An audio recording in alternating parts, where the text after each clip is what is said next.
ونادى نوح ربه فقال رب ان ابنی من اہلی، اور پکارا نوح علیہ السلام نے اپنے رب کو اور کہا اے میرے پروردگار، میرا بیٹا میرے اہل میں سے تھا۔ وَإِنَّ وَعْدَكَ الْحَقُّ وَأَنْتَ أَحْكَمُ الْحَاكِمِينَ، اور یقیناً تیرا وعدہ سچا ہے اور تو تمام حاکموں میں سب سے بڑا اور سب سے اچھا فیصلہ کرنے والا حاکم ہے۔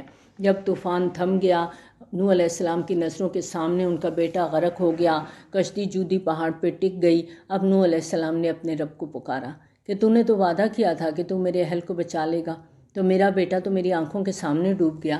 اللہ تعالیٰ نے فرمایا قال یا نوح انہ لیس من اہلک انہ عمل غیر صالح۔ اللہ نے فرمایا اے نوح علیہ السلام، وہ تمہارے اہل میں سے نہیں ہے، اس کے اعمال غیر صالح ہیں، یعنی اس کے نظریات، اس کا کردار، اس کے عقائد تمام کافرانہ تھے، وہ کیسے آپ کے اہل میں آ سکتا ہے؟ کیونکہ نبی کا گھرانہ صرف نسب سے نہیں بنتا، ایمان اور عمل صالح سے بنتا ہے۔ وہ آپ کے نسبی خاندان کا تو ایک رکن تھا، لیکن آپ کے ایمانی اور اخلاقی خاندان کا فرد نہیں تھا۔ فَلَا تَسْأَلْنِي مَا لَيْسَ لَكَ بِهِ علم، تو آپ مجھ سے اس چیز کا سوال نہ کریں جس کے بارے میں آپ کو علم نہیں ہے۔ انی اعظک ان تکون من الجاہلین، میں آپ کو نصیحت کرتا ہوں کہ آپ جاہلوں میں سے نہ ہو جائیں، یعنی اس طرح کی بات نہ کریں جو جاہل کرتے ہیں کہ آپ اپنے بیٹے کے بارے میں اس طرح کے سوال مجھ سے نہ کریں۔ وہ غیر صالح تھا، اس کا کردار کافرانہ تھا۔ قال رب انی اعوذ بک ان اسألک ما لیس لی بہ علم، نوح علیہ السلام کو فوراً اپنی غلطی کا احساس ہو گیا۔ نوح علیہ السلام نے عرض کیا اے میرے پروردگار، میں تیری پناہ طلب کرتا ہوں اس سے کہ میں تجھ سے ایسی بات کا سوال کروں جس کے بارے میں میرے پاس کوئی علم نہیں ہے۔ وَإِلَّا تَغْفِرْ لِي وَتَرْحَمْنِي أَكُن مِّنَ الْخَاسِرِينَ، اور اگر تو نے مجھے معاف نہ فرما دیا اور مجھ پر رحم نہ فرمایا تو میں ہو جاؤں گا خسارہ پانے والوں میں سے۔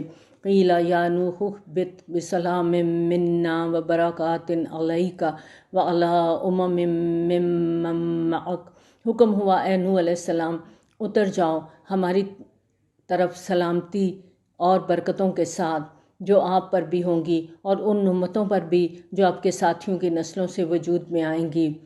وَأُمَمٌ سَنُمَتِّعُهُمْ ثُمَّ يَمَسُّهُمْ مِنَّا عَذَابٌ أَلِيمٌ، اور کچھ اور قومیں بھی ہوں گی جنہیں ہم دنیا کے کچھ فائدے دیں گے، پھر ان کو ہماری طرف سے ایک دردناک عذاب آ پکڑے گا، جیسا کہ بعد میں قوم عاد اور قوم سمود پر آیا۔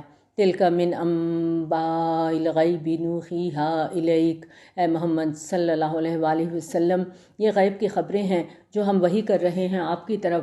مَا كُنْتَ تَعْلَمُهَا أَنْتَ وَلَا قَوْمُكَ مِنْ قَبْلِ هَٰذَا، اس سے پہلے نہ آپ ان کو جانتے تھے نہ آپ کی قوم۔ فَاصْبِرْ إِنَّ الْعَاقِبَةَ لِلْمُتَّقِينَ، تو آپ صبر کیجئے، یقیناً انجام کار بھلا ہوگا اہل تقوی کے لیے۔ یعنی نبی صلی اللہ علیہ وآلہ وسلم کو ہمت اور صبر و استقامت کی تلقین کی جا رہی ہے کہ آپ صبر کے ساتھ اپنا کام کرتے چلے جائیں، انجام کار کی کامیابی اہل تقوی ہی کے لیے ہے، یعنی کامیابی کس کو ملے گی؟ جس کے اندر تقوی ہوگا۔ تو قرآن جب ہم نے شروع کیا تھا اس پوائنٹ آف ویو کے ساتھ شروع کیا تھا کہ انشاءاللہ ہم تقوی کی فیلنگ کو اپنے اندر انہیل کریں گے جو قرآن ہمیں دیتا ہے، تو یہاں پر بھی بتا دیا کہ کامیابی کن کی ہوگی؟ جو تقوی والے ہوں گے۔ وَإِلَىٰ عَادٍ أَخَاهُمْ هُودًا، اور قوم عاد کی طرف ہم نے بھیجا ان کے بھائی ہود علیہ السلام کو۔ یہ قوم عاد حضرت سام کی نسل سے تھی اور یہ قوم اپنے زمانے میں جزیرہ نماء عرب کے جنوب میں آباد تھی۔ آج کل یہ علاقہ بالکل صحرا بن چکا ہے۔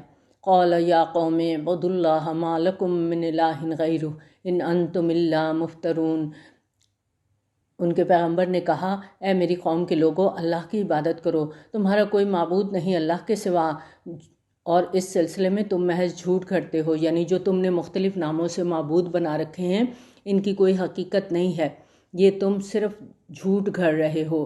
اے میری قوم کے لوگو، میں تم سے کسی اجر کا طالب نہیں ہے میرا اجر مگر اسی کے ذمے جس نے مجھے پیدا فرمایا ہے، تو کیا تم لوگ عقل سے کام نہیں لیتے؟ وَيَا قَوْمِ اسْتَغْفِرُوا رَبَّكُمْ ثُمَّ تُوبُوا إِلَيْهِ، اور اے میری قوم کے لوگو اپنے پروردگار سے استغفار کرو پھر اسی کی طرف رجوع کرو، یعنی شرک اور بت پرستی کو چھوڑ دو اور اللہ سے اپنے گناہ کی معافی مانگو۔ استغفار ہوتا ہے غفرا سے، یعنی اللہ جو میں نے پچھلے گناہ کیے تھے تو ان کو ڈھانپ دے، تو اللہ سے پہلے استغفار کرنی ہے، جو پچھلی غلطیاں ہو چکی ان کی معافی مانگنی ہے، ثم توبوا الیہ، پھر توبہ کرنی ہے۔ توبہ کا مطلب ہے لوٹ آنا، پلٹ آنا، یعنی ایسی توبہ کہ آئندہ وہ کام نہیں کرنا۔ اللہ جو پہلے ہو گئے تو ان کو ڈھانپ دے، تو ان کو معاف کر دے، اور آئندہ میں ایسا کوئی کام نہیں کروں گا جو تجھے ناراض کرنے والا ہو۔ تو اس کا فائدہ کیا ہوگا؟ یرسل السماء علیکم مدرارا ویزدکم قوۃ الی قوتکم ولا تتولوا مجرمین۔ وہ آسمان سے تم پر خوب پانی برسائے گا اور تمہاری موجودہ قوت میں مزید قوت کا اضافہ فرمائے گا، اور تم روگردانی نہ کرو مجرم بن کر۔ یہاں استغفار اور توبہ کا فائدہ بتایا جا رہا ہے کہ جو بھی اللہ سے سچی توبہ کرے گا، اپنے گناہوں کی معافی مانگے گا، آئندہ نہ کرنے کا عہد کرے گا، تو اللہ تعالیٰ اسے دنیا میں بھی نعمتیں دے گا اور آخرت میں بھی اس کے لیے انعام ہے۔ اور قرآن مجید کے کئی مقامات سے یہ بات پتہ چلتی ہے کہ اللہ تعالیٰ کسی قوم کی طرف اپنا رسول اپنے پیغام کے ساتھ بھیجتا ہے۔ اگر قوم رسول پر ایمان لے آتی ہے، پیغام کو قبول کر لیتی ہے، تو اللہ تعالیٰ اپنی نعمتوں کے دروازے کھول دیتے ہیں، بصورت دیگر قوم کو تباہ و برباد کر دیا جاتا ہے۔ انہوں نے کہا، اے ہود علیہ السلام، تم ہمارے پاس کوئی سند لے کر نہیں آئے، یعنی یہ جو دعویٰ کر رہے ہو کہ تم اللہ کے رسول ہو، تو اس کے ثبوت پیش کرو، کوئی تمہارے پاس کھلی دلیل ہونی چاہیے، ہمیں پتہ ہونا چاہیے کہ تم کیا کوئی معجزہ ہے تمہارے پاس کہ تم واقعی اللہ کے رسول ہو۔ وما نحن بتارکی آلہتنا عن قولک وما نحن لک بمؤمنین، اور ہم نہیں چھوڑنے والے اپنے معبودوں کو صرف تمہارے کہنے پر، اور ہم تمہاری بات ماننے والے نہیں ہیں۔ ہم تو یہی کہتے ہیں کہ تم پر ہمارے معبودوں میں سے کسی کی مار پڑ گئی ہے، یعنی ہمارا تو یہ خیال ہے کہ تم جو ہمارے معبودوں کا انکار کرتے ہو، ہمارے معبودوں کی شان میں گستاخی کرتے ہو، تو ان کی طرف سے تمہیں یہ سزا ملی ہے کہ تمہارا ذہن ٹھیک نہیں رہا، تم یہ بہکی بہکی الٹی پلٹی سی باتیں کرنے لگ گئے ہو۔ قال انی اشہد اللہ واشہدوا انی بریء مما تشرکون من دونہ۔ ہود علیہ السلام نے کہا، میں اللہ کو گواہ ٹھہراتا ہوں اور تم بھی گواہ رہو کہ میں بری ہوں ان سے جنہیں تم شریک ٹھہرا رہے ہو اس کے سوا، یعنی میں تمہارے ان جھوٹے معبودوں اور تمہارے شرک کے جرم سے بالکل بیزار ہوں۔ یہ وہی بات ہے جو حضرت ابراہیم علیہ السلام نے بھی اپنی قوم سے کی تھی۔ فَكِيدُونِي جَمِيعًا ثُمَّ لَا تُنظِرُونَ، پس تم سب مل کر میرے خلاف جو چالیں چل سکتے ہو چل لو، پھر مجھے ذرا مہلت نہ دو۔ میں نے تو توکل کیا ہے اللہ پر جو میرا بھی رب ہے اور تمہارا بھی رب ہے، نہیں ہے کوئی بھی جاندار مگر اس کی پیشانی اسی کی گرفت میں ہے، یعنی ہر جاندار کی قسمت اور تقدیر اللہ تعالیٰ کے ہاتھ میں ہے، اور مجھے اپنے اللہ پر پورا بھروسہ ہے جو میرا بھی رب ہے اور تمہارا بھی رب ہے۔ تم اس کو رب نہیں مانتے، نہ مانو، لیکن مجھے اپنے رب پر یقین ہے کہ ہر جاندار کی قسمت، ہر جاندار کی تقدیر اللہ تعالیٰ کے ہاتھ میں ہے۔ ان ربی علی صراط مستقیم، یقیناً میرا رب سیدھے راستے پر ہے۔ اگر مجھے اللہ تک رسائی حاصل کرنی ہے، اگر اسے پانا ہے، تو توحید اور عدل و انصاف کی سیدھی راستے پر ہی رب ملے گا۔ سورۃ فاتحہ کو یاد کریں، اہدنا الصراط المستقیم کی دعا ہم کرتے ہیں اللہ تعالیٰ سے کہ اللہ تعالیٰ ہمیں صراط مستقیم دکھا دے، ہدایت دے دے ہمیں۔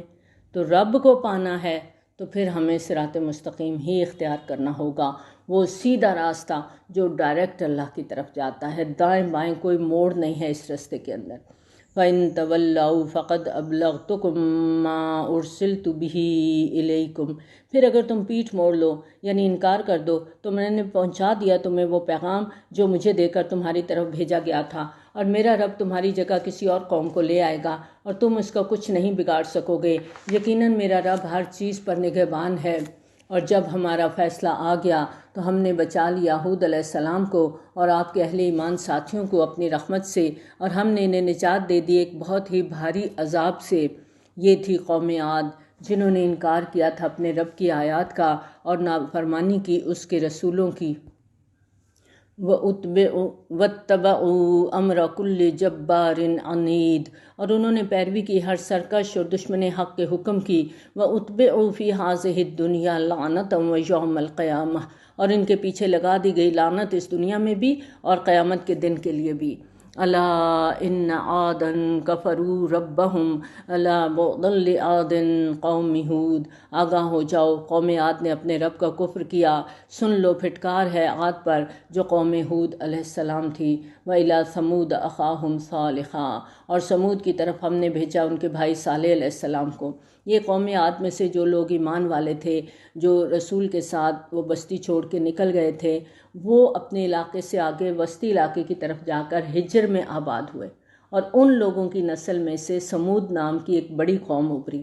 پھر وقت کے ساتھ ساتھ جب اس قوم کے اندر بھی وہی خرابیاں پیدا ہو گئیں کہ یہ بھی بت پرستی اور شرک کی لعنت میں مبتلا ہو گئے، تو اب ان کی اصلاح کے لیے حضرت صالح علیہ السلام کو مبعوث کیا گیا۔ قال یا قوم اعبدوا اللہ ما لکم من الہ غیرہ، حضرت صالح علیہ السلام نے فرمایا، اے میری قوم کے لوگوں، اللہ کی بندگی کرو، تمہارا کوئی معبود اس کے سوا نہیں، اس نے تمہیں زمین سے پیدا کیا اور اس میں تم کو آباد کیا، تو اس سے اپنے گناہ بخشواؤ، پھر اسی کی جناب میں رجوع کرو۔ اب دیکھیں ہر پیغمبر کا پیغام ہے فاستغفروا ثم توبوا الیہ، اللہ سے اپنے گناہوں کی معافی مانگو اور توبہ کر لو۔ ان ربی قریب مجیب، یقیناً میرا رب قریب ہے، دعا کا قبول کرنے والا ہے۔ اللہ تعالیٰ ہر انسان کے قریب ہے، وہ دعاؤں کو قبول کرنے والا ہے۔ یہ آیت کتنی پیاری ہے نا، ان ربی قریب مجیب، ایسے ایک ٹھنڈک کا احساس ہوتا ہے کہ اچھا اگر مجھ سے کوئی غلطی ہو گئی ہے، میں اللہ سے معافی مانگوں گی، میں سچی توبہ کروں گی، میں لوٹ آؤں گی، میں اللہ سے عہد کروں گی، یا اللہ مجھ سے جو غلطیاں ہوئیں تو انہیں معاف کر دے، اور آئندہ میں ایسا کوئی کام نہیں کروں گی جو تجھے ناراض کرنے والا ہے۔ تو ان ربی قریب مجیب، جب ہم سچی توبہ کریں گے تو ہمارا رب تو قریب ہے، وہ تو دعاؤں کو قبول کرنے والا ہے۔ قالوا یا صالح قد كنت فینا مرجوا قبل هذا، انہوں نے کہا اے صالح علیہ السلام، آپ سے تو ہماری بڑی امیدیں وابستہ تھیں اس سے پہلے، یعنی آپ اپنے اخلاق میں، کردار میں اتنے اچھے تھے کہ پوری قوم کی امیدوں کا مرکز تھے۔ ہمیں تو توقع تھی کہ آپ کی صلاحیتوں کی وجہ سے آپ اپنے آباء و اجداد کا نام روشن کریں گے، پوری قوم کا نام روشن کریں گے، مگر یہ آپ نے کیا کیا؟ آپ نے تو باپ دادا کے دین اور ان کے طور طریقوں پر تنقید شروع کر دی۔ آپ کی ان باتوں کی وجہ سے تو پوری قوم کی امیدوں پہ پانی پھر گیا ہے۔ اتنہانا ان نعبد ما یعبد آباؤنا واننا لفی شک مما تدعونا الیہ مریب، کیا آپ ہمیں روک رہے ہیں ان کو پوجنے سے جن کو ہمارے آباء و اجداد پوجتے تھے، اور یقیناً جس کی چیز کی طرف آپ ہمیں بلا رہے ہیں اس کے بارے میں ہمیں بہت شکوک و شبہات ہیں، یعنی یہ جو آپ کی توحید کی دعوت ہے ہمیں تو اس میں سخت شبہ ہے، ہمیں اس نے خلجان میں ڈال دیا ہے، ہمارا دل آپ کی دعوت پہ مطمئن نہیں ہے۔ قال یا قوم ارأیتم ان کنت علی بینۃ من ربی، صالح علیہ السلام نے کہا اے میری قوم کے لوگوں ذرا سوچو تو صحیح، اگر میں پہلے سے ہی اپنے رب کی طرف سے بینہ پر تھا۔ حضرت صالح علیہ السلام نے بھی وہی بات کی کہ دیکھو میری گزشتہ زندگی تمہارے سامنے ہے، میرا کردار، میرا اخلاق گواہ ہے کہ میں تمہارے معاشرے کا ایک صالح کردار اور سلیم الفطرت انسان تھا۔ وَآتَانِي مِنْهُ الرَّحْمَةَ، اور اللہ نے مجھے اپنے پاس سے خاص رحمت بھی عطا کی، میرے پاس اللہ کی طرف سے وحی بھی آئی، اللہ نے اپنی رحمت خاص سے مجھے نبوت سے سرفراز فرمایا۔ فَمَن يَنصُرُنِي مِنَ اللَّهِ إِنْ عَصَيْتُهُ فَمَا تَزِيدُونَنِي غَيْرَ تَخْسِيرٍ، تو اب اگر میں اس کی نافرمانی کروں تو مجھے اللہ کی پکڑ سے کون بچائے گا؟ تم تو اضافہ نہیں کرو گے میرے لیے مگر خسارے میں، یعنی اگر میں اپنے فطرت سلیم اور وحی الہی کی رہنمائی کے باوجود اس دعوت حق کو چھوڑ کے تمہیں خوش کرنے کے لیے گمراہی کا طریقہ اختیار کر لوں تو مجھے کون اللہ کی گرفت سے بچائے گا؟ تمہاری اس طرح کی باتوں سے تو ایسے لگتا ہے کہ تم لوگ میری تباہی کے درپے ہو گئے ہو۔ وَيَا قَوْمِ هَٰذِهِ نَاقَةُ اللَّهِ لَكُمْ آیَةً فَذَرُوهَا تَأْکُلْ فِی أَرْضِ اللَّهِ، اور دیکھو میری قوم کے لوگوں، یہ اللہ کی اونٹنی تمہارے لیے ایک نشانی ہے، اسے چھوڑے رکھو کہ یہ چرتی پھرے اللہ کی زمین میں، اور دیکھنا کسی برے ارادے سے اسے ہاتھ نہ لگانا ورنہ تمہیں آپ پکڑے گا ایک قریبی عذاب۔ اب یہ قوم مصر تھی کہ ہمیں کوئی معجزہ دکھایا جائے، پھر انہوں نے کہا کہ ہم تب مانیں گے کہ آپ اللہ کے رسول ہیں کہ اس پہاڑ پھٹے اور اس میں سے ایک بہت بڑی اونٹنی نکلے۔ تو یہ معجزہ ان کو دکھا دیا گیا اور ان کو کہا گیا کہ اب اس کو کسی بری نیت سے ہاتھ نہیں لگانا، اگر اس کو بری نیت سے ہاتھ لگاؤ گے تو پھر تمہیں عذاب پکڑ لے گا۔ فَعَقَرُوهَا، اب انہوں نے اس کی کونچیں کاٹ ڈالیں، یعنی باقاعدہ منصوبہ بندی کر کے انہوں نے اس اونٹنی کو ہلاک کر دیا کیونکہ وہ اس سے تنگ پڑ گئے تھے۔ وقال تمتعوا فی دارکم ثلاثۃ ایام ذالک وعد غیر مکذوب۔ تو صالح علیہ السلام نے فرمایا اب تم اپنے گھروں میں 3 دن تک رہ بس لو، یہ وہ وعدہ ہے جو جھوٹا ثابت نہیں ہوگا۔ تو جب ہمارا فیصلہ آ گیا تو ہم نے نجات دی صالح علیہ السلام کو اور ان کو جو آپ کے ساتھ ایمان لائے تھے اپنی رحمت سے، اور اس دن کی رسوائی سے انہیں بچا لیا۔ یقیناً آپ کا پروردگار بہت طاقتور اور زبردست ہے۔ اور ان ظالموں کو پکڑ لیا ایک چنگھاڑ نے تو وہ اپنے گھروں کے اندر اوندھے پڑے رہ گئے۔ کأن لم یغنوا فیہا، گویا وہ کبھی ان میں بسے ہی نہ تھے۔ الا ان ثمود کفروا ربہم الا بعدا لثمود، آگاہ ہو جاؤ، یقیناً سمود نے اپنے رب کا کفر کیا، آگاہ ہو جاؤ، پھٹکار ہے سمود پر۔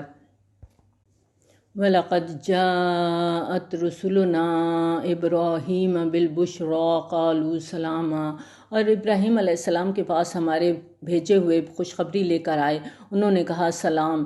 ابراہیم نے بھی جواب میں سلام کہا۔ پھر کچھ دیر نہ گزری کہ آپ لے آئے ایک بچڑا بھنا ہوا۔ مہمانوں کی آمد کے بعد حضرت ابراہیم علیہ السلام نے ان کی ضیافت کے لیے ایک بچڑا ذبح کیا اور اسے بھون کر ان کے سامنے پیش کیا۔ پھر جب آپ نے دیکھا کہ ان کے ہاتھ اس کی طرف نہیں بڑھ رہے تو آپ نے ان میں اجنبیت پائی اور ان کی طرف سے ایک خوف محسوس کیا۔ جب حضرت ابراہیم علیہ السلام نے محسوس کیا کہ رسمی اصرار کے باوجود بھی مہمان کسی طور کھانے کی دعوت کو قبول کرنے پر آمادہ نہیں ہے تو بجا طور پر ان کے دل کے اندر ایک کھٹکا پیدا ہوا کہ آخر یہ لوگ کون ہیں اور کس ارادے سے آئے ہیں، کیونکہ اس زمانے میں یہ رواج بھی تھا کہ اگر کوئی شخص دشمنی کی غرض سے کسی کے پاس جاتا تھا تو اس کے ہاں کھانا نہیں کھاتا تھا۔ اس لیے حضرت ابراہیم علیہ السلام کو ان کی طرف سے خدشہ محسوس ہوا۔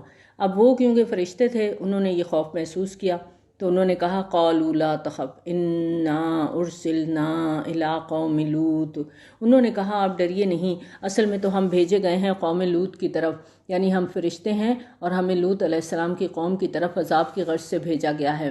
وَامْرَأَتُهُ قَائِمَةٌ فَضَحِكَتْ، اور آپ کی بیوی قریب کھڑی تھی، وہ ہنس پڑی۔ یہ حضرت سارہ کہیں پردے کے پیچھے کھڑی ساری باتیں سن رہی تھی تو شاید وہ حضرت ابراہیم علیہ السلام کی حالت پر ہنس پڑی کہ وہ فرشتوں سے خوفزدہ ہو گئے ہیں۔ فَبَشَّرْنَاهَا بِإِسْحَاقَ وَمِن وَرَاءِ إِسْحَاقَ یعقوب، تو ہم نے اسے خوشخبری دی اسحاق علیہ السلام کی اور اسحاق علیہ السلام کے بعد یعقوب علیہ السلام کی، یعنی فرشتوں نے حضرت سارہ کو حضرت اسحاق علیہ السلام کی پیدائش کی خوشخبری دی اور ساتھ ہی حضرت یعقوب علیہ السلام یعنی پوتے کی بھی خوشخبری دی۔ قالت یا ویلتا أَلِدُ وَأَنَا عَجُوزٌ وَهَٰذَا بَعْلِي شَيْخًا إِنَّ هَٰذَا لَشَيْءٌ عَجِیب، اس نے کہا ہائے میری شامت، کیا اب میں بچہ جنوں گی جبکہ میں اتنی بوڑھی ہو چکی اور یہ میرے شوہر بھی بوڑھے ہیں، یہ تو بڑی عجیب بات ہے۔ قالوا وَتَعْجَبِينَ مِنْ أَمْرِ اللَّهِ، فرشتوں نے کہا کیا اللہ کے فیصلے پر تعجب کرتی ہو، یعنی یہ تو اللہ کا فیصلہ ہے، ہم تو اللہ کی طرف سے آپ کو خوشخبری دے رہے ہیں۔ رحمت اللہ وبرکاتہ علیکم اہل البیت، اللہ کی رحمتیں اور اس کی برکتیں ہیں تم پر اور اے نبی علیہ السلام کے گھر والوں پر۔ انہ حمید مجید، یقیناً اللہ لائق حمد اور بزرگی والا ہے، یعنی اللہ تعالیٰ اپنی ذات میں صفات کا حامل ہے اور عظمت والا ہے۔ فَلَمَّا ذَهَبَ عَنْ إِبْرَاهِيمَ الرَّوْعُ وَجَاءَتْهُ الْبُشْرَىٰ يُجَادِلُنَا فِي قَوْمِ لُوط، پھر جب ابراہیم علیہ السلام کا خوف جاتا رہا اور یہ خوشخبری بھی پہنچ گئی تو آپ نے جھگڑنا شروع کر دیا ہم سے قوم لوط کے بارے میں۔ ان ابراہیم لحلیم اواہ منیب، یقیناً ابراہیم علیہ السلام بہت ہی بردبار، نرم دل اور اللہ کی جناب میں رجوع کرنے والے تھے۔ یہاں پر ابراہیم علیہ السلام کی 3 صفات کو ایک ساتھ جمع کر دیا گیا اور یہ اللہ تعالیٰ کی طرف سے ابراہیم علیہ السلام کی قدر افزائی فرمائی گئی ہے کہ آپ مجادلہ کر رہے ہیں، اور مجادلے کی وجہ بھی بیان فرما دی کہ کیوں آپ مجادلہ کر رہے تھے، کہ آپ بہت حلیم الطبع ہیں، دل کے نرم ہیں، اس وجہ سے آپ نے آخری حد تک کوشش کی کہ عذاب کے ٹلنے کی کوئی صورت پیدا ہو جائے، کیونکہ وہاں ان کے بھتیجے لوط علیہ السلام تھے۔ یا ابراہیم اعرض عن ھذا انہ قد جاء امر ربک، اے ابراہیم علیہ السلام چھوڑیے اس معاملے کو، اب تو آپ کے رب کا فیصلہ آ چکا ہے اور ان پر وہ عذاب آ کر رہے گا جسے لوٹایا نہیں جا سکے گا۔ وَلَمَّا جَاءَتْ رُسُلُنَا لُوطًا سِیءَ بِهِمْ وَضَاقَ بِهِمْ ذَرْعًا، اور جب آئے ہمارے بھیجے ہوئے لوط علیہ السلام کے پاس تو آپ ان کی وجہ سے بڑے غمگین ہوئے اور آپ کا دل بہت تنگ ہوا۔ وَقَالَ هَذَا يَوْمٌ عَصِیبٌ، اور آپ کہنے لگے آج تو بہت سختی کا دن ہے، کیونکہ ان بستیوں کے لوگ ہومو سیکشولیٹی کا شکار تھے اور ان کے ہاں یہ چیز عام تھی۔ تو ان کی جو آخری آزمائش کے لیے جو اللہ تعالیٰ نے فرشتوں کو نوجوان خوبصورت لڑکوں کے روپ میں بھیجا تھا۔ اب جب حضرت لوط علیہ السلام نے ان خوبصورت مہمان لڑکوں کو دیکھا تو بہت پریشان ہوئے کہ وہ ان کی کیسے حفاظت کریں گے، اس لیے کہ وہ جانتے تھے کہ ان کی قوم کے لوگ کسی اپیل دلیل سے باز آنے والے نہیں ہیں اور آپ اکیلے زبردستی نے روک نہیں سکتے تھے۔ وَجَاءَهُ قَوْمُهُ يُهْرَعُونَ إِلَيْهِ وَمِن قَبْلُ كَانُوا يَعْمَلُونَ السَّيِّئَاتِ، اور آئے آپ کی قوم کے لوگ دیوانہ وار دوڑتے ہوئے آپ کے گھر کی طرف اور وہ پہلے ہی سے گندے کاموں میں ملوث تھے۔ اب اس میں پتہ چلتا ہے کہ جو لوط علیہ السلام کی بیگم تھیں وہ خود اس کام میں ملوث نہیں تھیں، لیکن وہ جو بھی کوئی مہمان آتا تھا تو اس کی اطلاع اپنی قوم کو دیتی تھی۔ اب یہ جو خوبصورت نوجوان آئے تو انہوں نے اپنی قوم کو اطلاع دی تو قوم دوڑتی ہوئی لوط علیہ السلام کے گھر کی طرف آ گئی۔ اب جب لوط علیہ السلام کے گھر کی طرف لوگ آئے تو لوط علیہ السلام نے فرمایا قال یا قوم هؤلاء بناتی ہن اطہر لکم، اے میری قوم کے لوگوں یہ میری بیٹیاں موجود ہیں، یہ تمہارے لیے پاکیزہ ہیں۔ یعنی حضرت لوط علیہ السلام نے کہا کہ تم جائز اور پاکیزہ طریقے سے نکاح کرو، میں اس کے لیے تیار ہوں، اپنی بیٹیوں کو تمہارے نکاح میں دینے کے لیے تیار ہوں، لیکن مہمانوں کے بارے میں مجھے رسوا نہ کرو۔ فاتقوا اللہ ولا تخزونی فی ضیفی الیس منکم رجل رشید، اللہ کا خوف کرو اور مجھے میرے مہمانوں کے معاملے میں رسوا نہ کرو۔ کیا تم میں ایک آدمی بھی نیک چلن نہیں ہے، کوئی ایک بھی شریف النفس نہیں ہے جو میرا ساتھ دے اور ان کو بد اخلاقی سے بے حیائی سے روکے؟ قالوا لقد علمت ما لنا فی بناتک من حق وانک لتعلم ما نرید، انہوں نے کہا تمہیں تو معلوم ہی ہے کہ تمہاری ان بیٹیوں پر ہمارا کوئی حق نہیں اور تم خوب جانتے ہو جو ہم چاہتے ہیں۔ قوم کے لوگوں نے کہا ادھر ادھر کی باتیں مت کرو، آپ کو اچھی طرح پتہ ہے کہ ہمارا یہاں آنے کا کیا مقصد ہے۔ قال لو ان لی بکم قوتا او آوی الی رکن شدید، لوط علیہ السلام نے کہا کاش میرے پاس تمہارے مقابلے کے لیے کوئی طاقت ہوتی یا کوئی مضبوط سہارا ہوتا جس کی میں پناہ لے لیتا۔ نبی صلی اللہ علیہ وآلہ وسلم نے فرمایا اللہ رحم فرمائے لوط علیہ السلام پر، وہ ایک مضبوط قلعہ ہی میں تو تھے، یہ بخاری کی روایت ہے۔ یعنی اللہ تعالیٰ کی پشت پناہی اور حفاظت تو حضرت لوط علیہ السلام کو حاصل تھی، لیکن اس وقت جو صورتحال بن گئی تھی وہ طبعی بشری کی جو انسان کی بشری طبیعت ہے اس کے اندر پریشانی اور خوف کا طاری ہو جانا یہ ایک نارمل سی بات تھی۔ جیسے حضرت موسیٰ علیہ السلام بھی وقتی طور پہ جادوگروں کے سانپوں سے ڈر گئے تھے، اسی طرح لوط علیہ السلام بھی خوفزدہ ہو گئے تھے۔ قالوا یا لوط انا رسول ربک لن یصلوا الیک، فرشتوں نے کہا اے لوط علیہ السلام ہم آپ کے رب کے بھیجے ہوئے فرشتے ہیں، یہ لوگ آپ تک نہیں پہنچ جائیں گے۔ فرشتوں نے اپنا تعارف کروایا، لوط علیہ السلام کو تسلی دی کہ آپ اطمینان رکھیں، یہ لوگ آپ کو کوئی نقصان نہیں پہنچا سکیں گے۔ فَأَسْرِ بِأَهْلِكَ بِقِطْعٍ مِّنَ اللَّيْلِ وَلَا يَلْتَفِتْ مِنْكُمْ أَحَدٌ، بس آپ رات کے بقیہ حصے میں اپنے گھر والوں کو لے کر نکل جائیں اور کوئی بھی آپ میں سے پیچھے مڑ کر نہ دیکھے۔ یعنی یہاں سے جب آپ نکلیں تو پیچھے رہ جانے والوں کی طرف کسی قسم کی توجہ کی ضرورت نہیں ہے۔ إِلَّا امْرَأَتَكَ إِنَّهُ مُصِيبُهَا مَا أَصَابَهُمْ، سوائے آپ کی بیوی کے کہ اس پر بھی وہی مصیبت آئے گی جو سب پر آنے والی ہے۔ یعنی جب آپ اپنے گھر والوں کو یہاں سے لے کر نکلیں تو آپ اپنی بیوی کو ساتھ لے کر نہیں جائیں گے۔ ان موعدہم الصبح الیس الصبح بقریب، ان کے وعدے کا وقت صبح کا ہے، کیا صبح قریب نہیں؟ فرشتوں نے حضرت لوط علیہ السلام سے کہا کہ اب آپ لوگوں کے پاس زیادہ وقت نہیں ہے، آپ فوری طور پہ اپنی بچیوں کو لے کے یہاں سے نکل جائیں، کیونکہ صبح ہوتے ہی ان پر عذاب آ جائے گا اور صبح ہونے میں اب تھوڑی ہی دیر ہے۔